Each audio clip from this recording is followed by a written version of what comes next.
Good day. Welcome to another episode of the Fan Club podcast. Now, for those of you who have been following Coffee and Collaborations since our inception in April of 2018, you know we were Coffee and Collaborations podcast.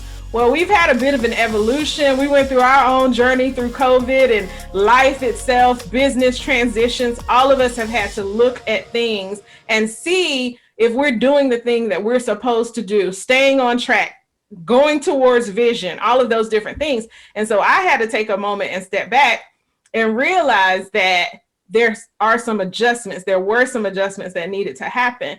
And from there, I came up, I got this like knock in the head. Anybody that ever happened to you get this like knock in the head with exactly what you should do. And so the Fan Club podcast is still under Coffee and Collaborations. Coffee and Collaborations has evolved to be Coffee and Collaborations Media instead of Coffee and Collaborations Podcast. How about that?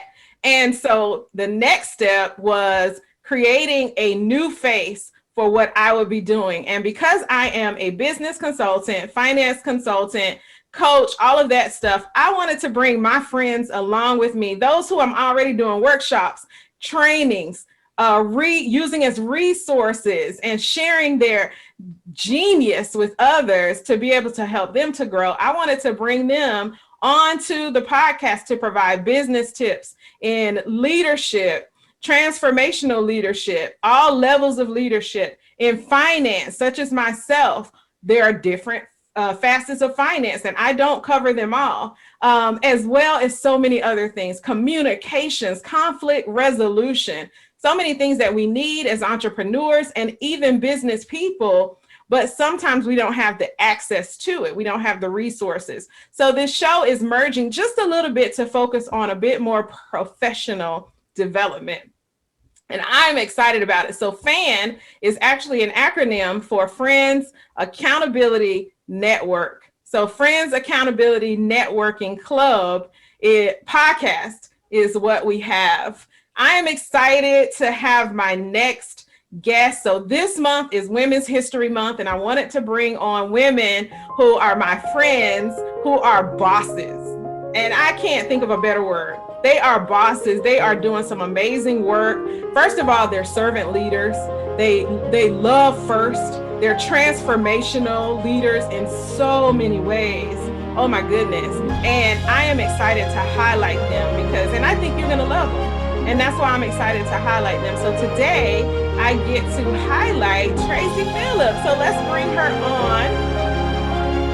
All right. Hi. Hey. So we have been talking just a little bit already because we hadn't seen each other in a little bit of time. We were just like, hey girl, hey. Hey, la, la, la, la, la. Right. And we had such a deep conversation right away because that's who she is. Like Tracy, I met her maybe 2 years ago, a year or so ago, and she is the innate coach, which I absolutely love.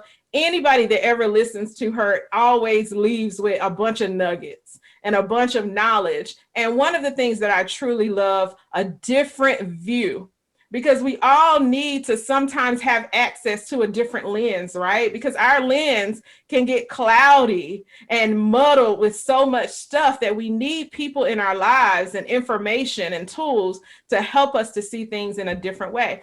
And that is who she is. And so, Tracy, I am so excited to have you here. I want you to tell us a little bit about who you are and what the innate coach is, what the connect, all of the things that you do that are so amazing. So I'm going to give you the floor and shut up so people can get a clue as to what it is that you do. Well, Kimberly, first of all, your enthusiasm is effusive and I'm deeply honored, to be here and excited too, because we've been talking about this for a while. Yes. So to answer your questions, and the innate coach actually came about from a client a number of years ago when we were talking about the stuff like we talk about. You're right. I'm a deep dive, right? I'm one of those people that just like gets right in there. And he says, yeah, we're always talking about the stuff that's like innate to my personality, my character. I'm like, oh, I am so using that. That is so nice. the innate coach was born. But really that's the premise of my work. I work with visionaries first and foremost. So visionary leaders, these are people who, visionaries, they're a different breed. Yes. We're people who are constantly like that squirrel, pew, pew, pew, pew, we've got the ideas going and we're at a 40,000 foot view. Yeah. Which means that we're always looking down to see where we can bring the next thing, right? Or make something better or fill in the gaps somewhere. But it also means that there's a lot of things we don't do as well, right? We're not as good with the details. We're not as good at the day-to-day organization. And so we rely on others. And so really where I come in and work with clients is, because we see at a 40,000 foot view, sometimes we forget we're not meant to do everything that we see. And so really allowing my visionaries to first understand that they are visionary, what that means, what lane is their lane of brilliance, so to speak, their innate zone of brilliance, and how to stay in it. And then how to build teams around them where everybody is doing their own piece that's genius, right? That they're brilliant at. Yeah. And so that visionary can stay in that visionary lane, because it's so important, that high level of creativity that visionaries bring. When it gets watered down and muddled down with all the running around in different directions and trying to play too many roles, we lose that. We think about if Tesla or Disney or, some of these great known visionaries, had their stuff watered down. Yeah. Like we would be so much further behind. And so that's really kind of my mission and focus, is to help visionaries, to stay in that place where they can give their best value. Yeah, I love that, because as you know, I love collaboration. And when you can bring those bits and pieces together to create this amazing puzzle and everybody walk in their area of expertise, then not only do you have, one of the things I like to talk about finance, not only do you have exponential growth that can happen financially, but then like you said, to your point about Disney and Tesla and all those guys, you have growth beyond what you can even imagine and possibility, and then opportunities beyond that. So now it fuels new things and even more creativity and all of that, because that visionary has the opportunity to stay in their zone of brilliance, which I love that term. First of all, I love everything that comes out of your mouth, but the zone of brilliance is absolutely where we as visionaries need to stay. And I've been guilty. Of being all over the place, an octopus. I have absolutely been guilty. So I love that. It's one of the other guests that I had on talked about focus and staying in that zone of brilliance. Is kind of like that, really staying towards your vision and focusing in so that you can really show up. And so how has that been for this new season of people's lives? Like, so much has happened over the past year. This new season, we've been hitting the head sometimes with our reality. So how has that been? Has it been able to serve them in a better capacity because of the climate, or has it been more of a struggle? Well, I think there's that human aspect. So it's been the human part of us has struggled regardless. But, 2020 was perfect soil for visionaries. Visionaries do well in chaos, because chaos breeds innovation, right? So if you ever, I like to use the analogy, if you ever walk into an artist studio, typically artist studios are not the most organized places, right? They're not it's like you can't really find stuff. The artist can find it, right. But there's stuff everywhere because there's constant creativity going on. There's constantly things being created and moved around and new things being invented. And, the same thing with an invention, somebody who is inventing things, there's like gadgets and gizmos all over the place. Yeah. So 2020 just totally shook us all up, but it created this environment that was absolutely conducive to the way visionaries work. So because I work with visionaries, all my clients totally excelled. Now, that doesn't mean they didn't have their challenges, but because they were in their natural, it's like fish in water, they were able to navigate it and grow so exponentially. Yeah. And almost to, I think, a surprising, in a surprising way for some of them, right? The innovation that came from it, that because the time was calling for it. And I think that this time is calling for visionaries, which is what I keep telling my visionary clients is you don't have the time to be stuck in the muck. Like you're being called, you're being called to duty right now. The world needs you more than ever. It's time to step up. We've got to figure these things out. We've got to get in your lane. Because part of it too, just from a human standpoint, is think about all the years we spend contemplating our belly button, right? Trying to figure out who we are. Who am I? Am I this? Am I that? What's my identity? Having confidence, losing confidence. Think about all that energy we put into trying to figure out who we are that is meant to go out into serving the world. Once we can get that clear view, just again, clarity. You talked about getting clear this year and coming up with this, this new look and feel and what's next. I mean, that's a visionary thing, which you are, my friend, and so that's the piece that we talk about, is that clarity then is like, oh, this is who I am. This is how I do my best work. Let me just go and do it. Instead of contemplating and spending all this time trying to figure it out, let's just own it and let's move on. Because now all that energy can really be funneled through into the true value we came here to create. Yeah. One of the words at the top of the year, actually the end of last year, it's funny that I kept hearing was release, like over and over again. And I was like, what is it? Okay, release? Is there something specific there? I'm very spiritually inclined, and I just kept hearing release. And I went to this, it was February or March. I went to a conference, and I was in the conference actively involved. I had to speak. And that word just kind of hit me in the back of my head. It was like release. And I just released that day. And from that, I didn't know that the pandemic was, it was literally coming up around the bend. Wow. I didn't know, but as a result of hearing that and beginning to start my journey to release, I was able to now begin to see some clarity. Now let some things go, release some things in order to move forward. And it's so crazy, it's so crazy that you say that us visionaries, we absolutely need to release some things in order to find our clarity and stay in our zone of brilliance, because it hinders us for too long. I know it's hindered me, way too long. What's a tip that you can give somebody? I know this is impromptu right here, but I just thought of it. Like, what's a tip that you can give someone in order to go begin that process to release some things, to really hone in on their zone of genius outside of connecting with you? Like, what's a tip? Yeah, just give me a call. So that is a really excellent question. It's funny you talk about release, because I've been talking all throughout 2020 about this idea of the sandbag release, right? Like when if we're talking about evolving, right, or ascending, right, to a higher level, what do we need to do if we're in a hot air balloon? We need to release the sandbags in order to ascend, right? So I ask, people, what are those things in your life that are bogging you down that you need to release so you can ascend? Yeah. And so a great tip is, one of the things it's interesting, because what's coming up a lot with me and my own experiences lately in this freedom, it's sovereignty. What's my sovereign place at the table? And, you talk about boss, we talk about queen, we talk about these ideas. I love the kind of the reigning old fashioned terms, but sovereignty has really been coming up a lot. Yeah. And part of what I think we're reclaiming is some of these natural inclinations, these innate traits that we've always had, but we kind of shut down because we've been so conditioned to our head and so conditioned to the outside world and what it's telling us. Yeah. But I have talked to numerous people that are all of a sudden really they're like coming into their spiritual awareness.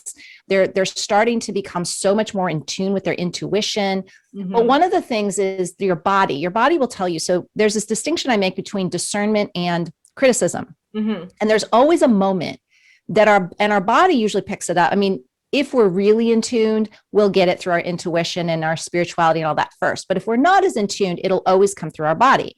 So we can always look at these different places for these answers. But it's that moment when something starts to twinge and feel not quite right. And I don't mean uncomfortable in a growth way, because, every growth comes with some discomfort, and we need to lean into that. I'm talking lack of alignment. That thing where either someone's saying something or something's happening, or we start to get that twinge of, this doesn't really align with me. Yeah. And our first inclination, if we don't catch it there, is to shut it down. Right? Our head comes in and we go into criticism mode, right? But if we can catch it just before we get to that and realize, oh, this thing isn't resonating with me, and my body's telling me in some way, or I'm getting this inclination. When we can acknowledge that point and decide to, either release it, release that idea that we need to attend to this thing that isn't resonating, or release if it's a person that just keeps every time we come into contact with them, there's just something that I'm just like, is just not a good fit. Yeah. Or a job we're in where we keep getting this feeling like I need to be somewhere else, or whatever it happens to be. Mm-hmm. If we can start to actively find our way into a new situation, whatever that happens to be, we will be less inclined to go into these positions where then when we don't listen, we go into criticism. It's either of ourselves, of others, or both. Yeah. And that's where I see 2020, with all the shifts and changes, people didn't quite catch themselves at that discernment level. Mm-hmm. And so there was just so much, that kind of bandstanding of this versus that. Mm-hmm.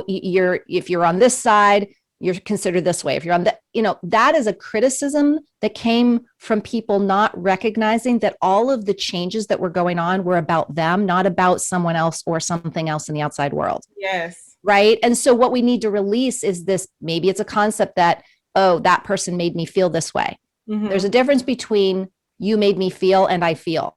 Right. When we can start to own that, let's release this need to blame the outside world or others for how we feel, and start to really take accountability for that. Think about where that's coming from, or our finances. A lot of people had financial issues, obviously in 2020, because there were so many shifts that put a lot of financial pressure on people for various reasons.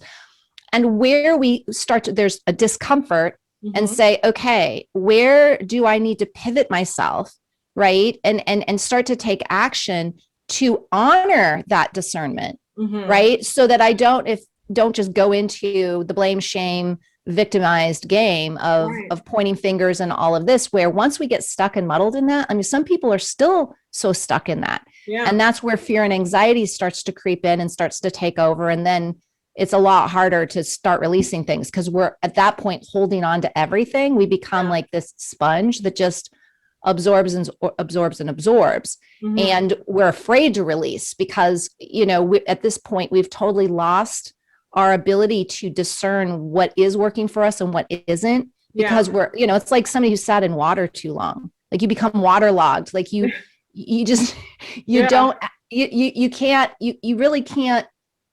can't make the decisions and navigate your life in the same way.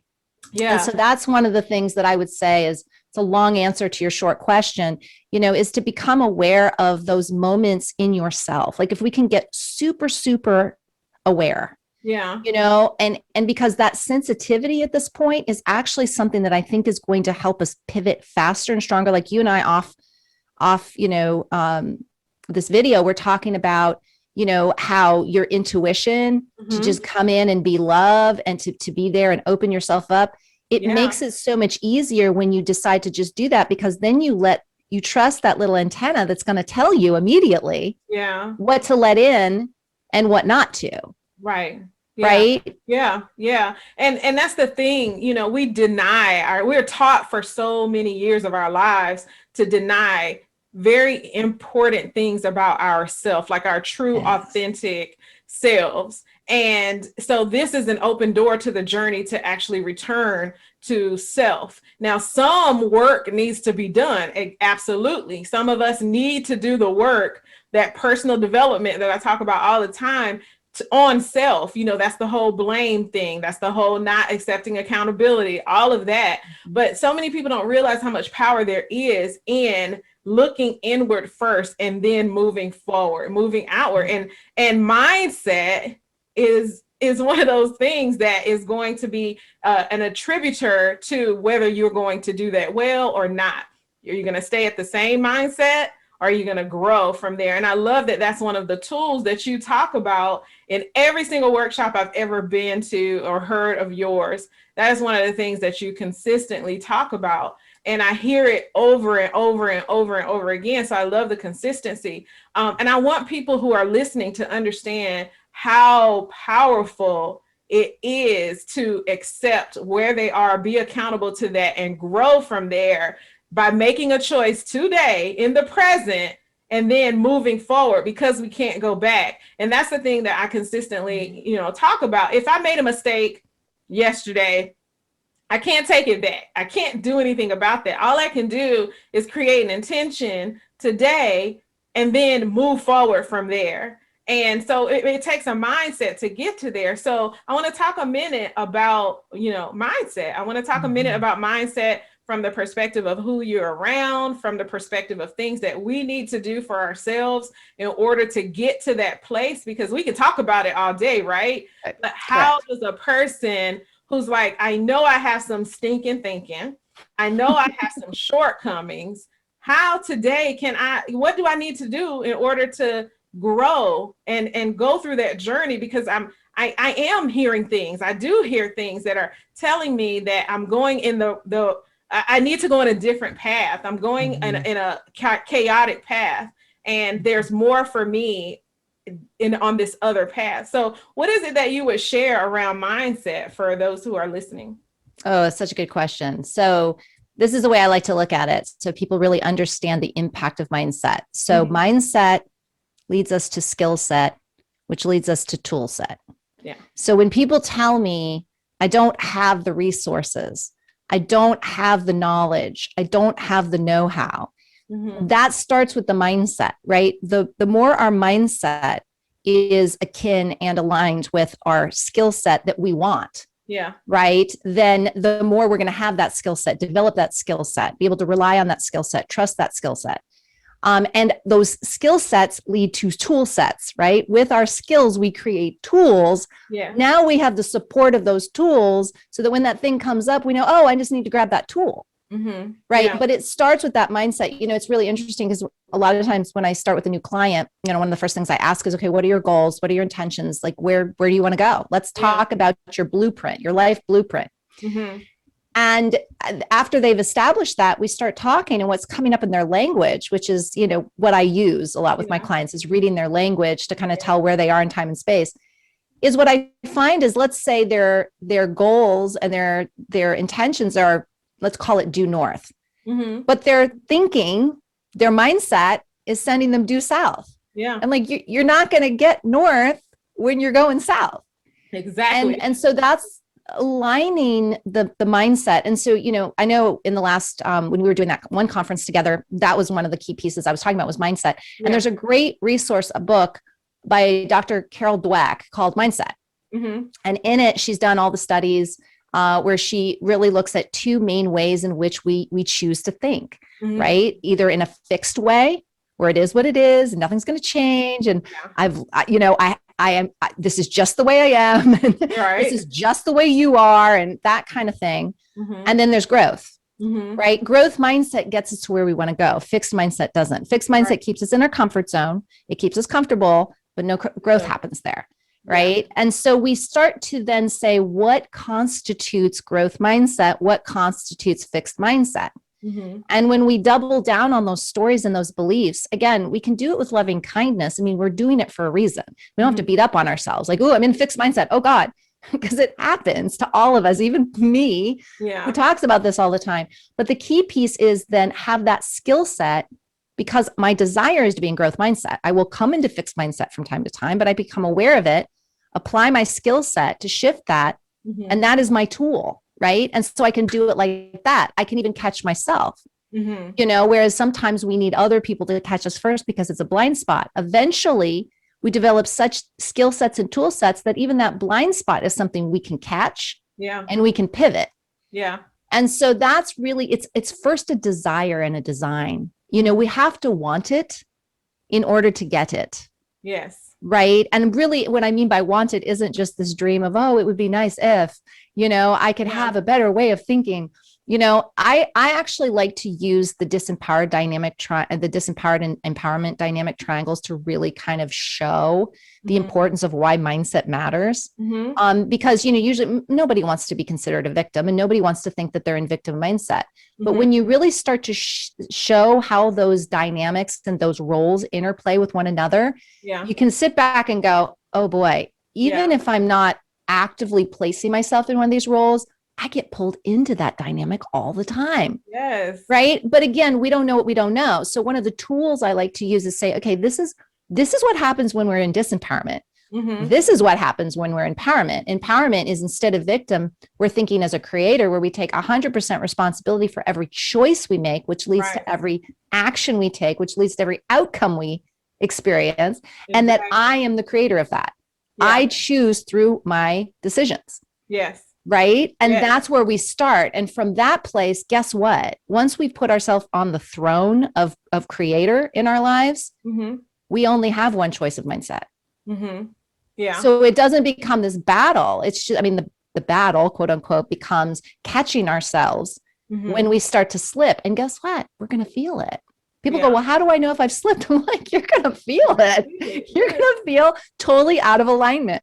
Yeah, that's so true. And you're talking about the creator of our lives, and I absolutely believe that in order to get to that place, then we need to be aligned as well with a bigger system than ourselves.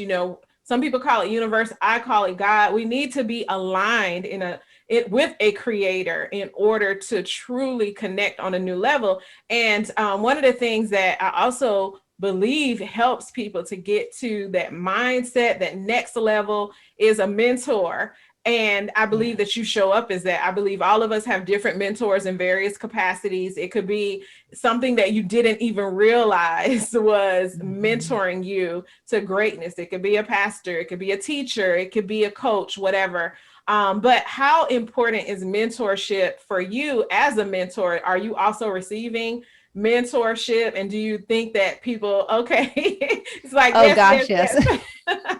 That, I'm really glad you brought that up, because that's a question I get a lot. And I think it's also something that if people aren't thinking, it's good when they hear it, because it makes sense, right? So I always use the analogy of athletes, right? Mm-hmm. We all know the greatest athletes in the world have had tons of coaches. That's how they got to be the greatest athletes in the world. Mm-hmm. And yet we don't think about that in other areas of our lives. Oftentimes it's getting better. I think people are understanding this, that to be great, we need to be coached, mentored, supported. We need accountability buddies, something. I mean, I just like the idea of a coach because they're actually trained, right, in that area that I need support in. And yet at the same time, because we have blind spots, we can't have a bird's eye view of our own life.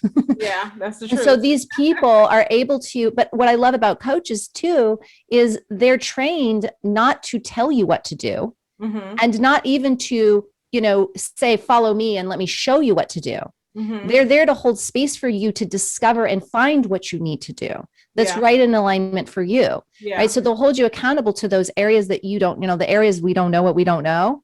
It's like, why don't we look over here? What do you see? And they'll pull that, will help with questions to pull those answers, into the forefront so people can answer them and self-discover.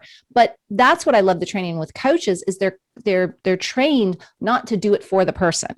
Yeah. Right. Because it's so important to me. I mean, the reverence piece for me is that I don't know what's best for you, but you do. And I know that you do. So how can I use my tools and my resources and my brilliance to create an environment that is conducive for you to find yourself?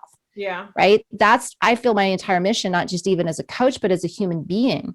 I call things lanes because I have this great reverence for, like, I don't want to step in your lane and get in your business because, that's your life to lead. Yeah. But at the same time, I want you to know I'm here to support you, to be brilliant in your lane. I'm all about that. And so I have had a coach since before I was a coach. I mean, I've had multiple coaches at different times. I mean, as an athlete, as a coach, one of the things my first coach said to me, she was actually a coach mentor when I was going through coaching school. And she said, one thing, if I can give you any advice, is never want for others what they don't want for themselves. In other words, don't feel like you see where that other person needs to go. Like, you may see what's possible and what's potential and all of this. Yeah. But hold that loosely, because that's that other person's right to decide. And you don't want to even carry an intention of one direction, because we can be unconsciously leading without even knowing it. Yeah. And that has been such good accountability for me over the years. When I start to feel like I need to kind of go, I'm like, no, that's stepping out of my lane and into theirs. And that is not my place. And so it gives me much more reverence just in life. I think learning that skill in coaching really helped me stay in that lane as a human being, right? In my personal life as well, because it's so easy to have an opinion of what someone, because we love them, right? Like, we love you, we want you to do it. It's just, it's not helpful. Yeah, right? I mean, it goes back to the empowerment piece. So if I'm empowered to do something myself, then I'll have long-term results that are more successful, and I'm able to achieve a whole lot more than if somebody's kind of like trying to drag me along. Sometimes you can become resentful of that person that you even asked for help from. If For you sure. don't take that step towards accountability and ownership of your process. And so I absolutely believe that that's an essential part of that, empowering our clients, empowering those around us to achieve their goals, the thing that they set for themselves, the thing that they want to see for their lives, whatever that area is, in order to actually achieve that. That's right. I think So well that, said. yeah, that journey kind of encapsulates, all encapsulating. Like, you can't have one thing successfully without the other. And so I want to talk really quickly about, before we close out, like, do you have any other tips? And then I know I'm excited because, was it the conference that we did this past summer? We did a virtual conference. And at that time, you were kind of working on some projects and some different things. One of the dearest people in the world to me, who I met around that same time, maybe a little bit before you guys had started having these impromptu sort of conversations, and that has evolved. So during this pandemic, you have introduced some new things and created some new things that are exciting. And so I want to talk about that for a minute before we close out. So Wool and Port, who has been on the show, I got to have him back, because that show was kind of us doing one of those, like, just jump on and talk about a topic that was heavy on my heart. So I actually have to have him back as, like, you know, a consultant and all of that. But he just continues to always pour out. So you guys have launched, first it was just like a conversation, and now it's a podcast with Eavesdrop. So tell us a little bit about that. Yeah. So that was that. I mean, I know you appreciate this. It's like, sometimes, as visionaries, we get these ideas and we're just like, sure, let's do it. Let's throw that spaghetti up against the wall and see what happens. And that's literally what Eavesdrop was. It was really funny because Woolman and I were introduced, and we just like hit it right. I mean, Woolman. So it's like, we just hit it right off. And he said to me, he goes, would you be open for like bi-weekly conversations? Because I really enjoy our, just talking to you. I'm like, absolutely. So then COVID comes along, and he's like, we need to just like start putting some stuff out there. He goes, what if we took our every 2-week conversations and just went live? Yeah. And just see, like, we didn't really promote it. We didn't, we shared it. At first it was on his Facebook page, so we were just doing it, just whatever. And it took off. Like, people just really wanted to hear these unscripted, in the moment, no agenda, just whatever comes up. I mean, the last one I got all emotional. Like, I never know what's going to come up. But, you're like this too. Like, we really show up as vessels. Like, we really believe that we have things moving through us, and both he and I believe that. So we're always just like, hey, whatever you want to, whatever message you want to have today, like, we're open for it. And literally some of the most amazing things have come through in those conversations. And so, they nourish us, they feed us, and that is kind of where we sit with it. And we, our hopes is obviously that can help other people. But I mean, we call it a podcast, even though it's still on Facebook Live. You don't know what it's going to, come to, or whatever, but it's a solid place. And we found certain people who keep showing up religiously, because I think it's that place where, anything goes. People can, I mean, again, within respectful, boundaries, but, that people can just throw stuff out there. They can be like, oh yeah, me too. Or I'd been thinking about that, or I hadn't thought about it that way. And, sometimes our listeners will say something, we're like, oh my gosh, yeah, that's a great point. And so it kind of broadens that ability to build that community, and at the same time, feel like we're really, showing up and doing what comes naturally for us. Yeah. I mean, I absolutely have enjoyed it. I love the growth. I love the conversation, the times that I've been able to jump on. It has been good, because I think the thing is, we are so taught to act all the time. And this is just enjoying a conversation where you can actually gain some tools, gain some new perspective while you all are talking to each other, and it's not a being taught at, but it's a being fed, and that's what I love about it. And I think that's why people show up, because we don't always want to be talked at. We want to be fed sometimes. And it's that opportunity. And then you've just written a book that I'm excited as well to share with others, and it's going to be coming out soon. So how can we get our hands on this information? And guys, we're going to, across the ticker, we're going to share how you can connect with her, but we're going to talk about the book for just a second before we close. Your process was so fun. I was behind the scenes, getting the emails like, oh, I got to finish this. Oh, I have this deadline or what have you. Totally. And so your commitment to completing that was amazing. How excited are you about this book? I'm super excited. I mean, first of all, thank you. I think the insights the way you just described eavesdrop was just brilliant. So thank you for that. That was, I'll have to remember that one. The book, So Looking In has been a passion project, and one that, again, 2020 was a surprise for me in a lot of ways, a lot of stuff that just kind of popped up. I'm like, sure, that sounds like a great idea. Let me try it. And actually this book was one of them. I was not planning on writing a book in 2020.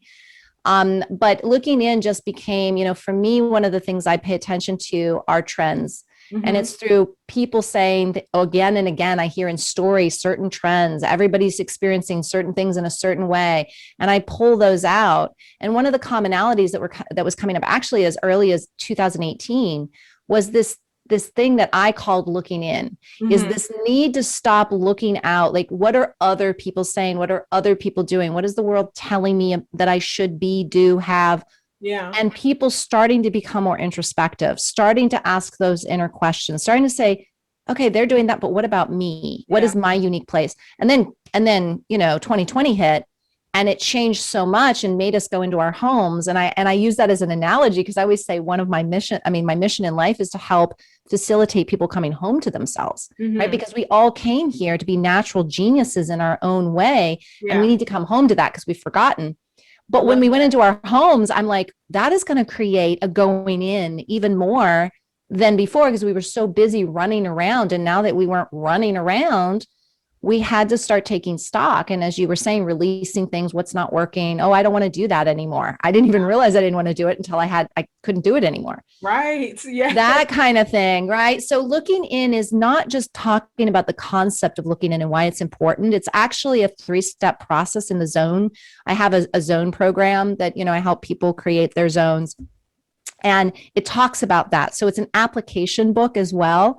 But it goes through, and I actually ended up pulling a lot of my blog posts into this book. So obviously rewriting them and recreating and restructuring. But I realized that, believe it or not, halfway through the book, I'm like, this book is already written. I just need to reconfigure it. I've been writing about this stuff for years and didn't even know that it was chapters of a book. Nice. And I've heard that from a lot of authors. And obviously the time has been trying to piece it together in a way that makes sense and is congruent and, is easy to follow. But it is really literally my own process, my client's process, and what I hope to become, a process that other people can use to discover, define, and align themselves with not only their unique brilliance, and the purpose they have, but the legacy they're here to leave behind, which is such an important thing. Yes, one of my favorite words. Sovereignty, legacy. We got some. Yes. That's one of my favorite words. I talk about legacy all the time, whether it's with finance or whatever it is that you're doing, community service, whatever it is. And I talk about the fact that it can serve you or it cannot. Like, so your legacy, it could be a good story or not, right? But either way, you're leaving something when you go. And so if that is a story that you want to leave that you're proud of, then that is the intention daily. What is it that I can do to focus on a legacy that I'm proud of? So I love that. I am so excited to have had you today, especially to highlight you for Women's History Month. I hope you guys have had an opportunity to see why Tracy is one of the women that I wanted to highlight. Make sure you connect with her. Make sure that you share this broadcast so more people can know about who she is, what she has going on. And I mentioned Wilwin Port earlier. He's a consultant, one of my friends. I don't just want to mention someone and everybody's like, who? But he's he's a consultant and one of my friends of the Accountability Network. And so we'll have him on at another time. I hate that when it's like, oh, they mentioned someone. Who is that? You know, I always try to rewind. Right, like who? So I always try to mention who that person is. So if you just go to their Eavesdrop in the Moment, that podcast that they have every other Wednesday, so you can check it out and you can find out more about Tracy. You can find out more about Wilwin, and maybe, just maybe, you can find out more about yourself. Ooh, that would be awesome. I like that. That would be awesome, right? So thank you so much, Tracy, for joining. If there's anything that we can do for you, I know that you know that I am here for you. I am like not going anywhere. I'm probably going to be stalking you again and again and again to do more projects together, like I mentioned before, because I love your energy and I love the synergy that we have. Mm-hmm. All right. So you guys make sure to follow her. Make sure to tune into Coffee and Collaborations Fan Club podcast every week on Mondays at 8 a.m. is when we launch. We'll be sharing it throughout the week. Every week we'll have a new, exciting, talented, gifted, hopefully walking in their purpose guest who can give us tips and tools to help us to grow as individuals, but also in our businesses. You guys have a great day. We always talk about that the coffee is optional, but the coffee represents building relationships. The drink itself is optional, but the building relationships, that's not optional. It is absolutely important to building your friends' accountability network and then ultimately winning. Thank you for joining us. Have a great rest of your day. See you next time.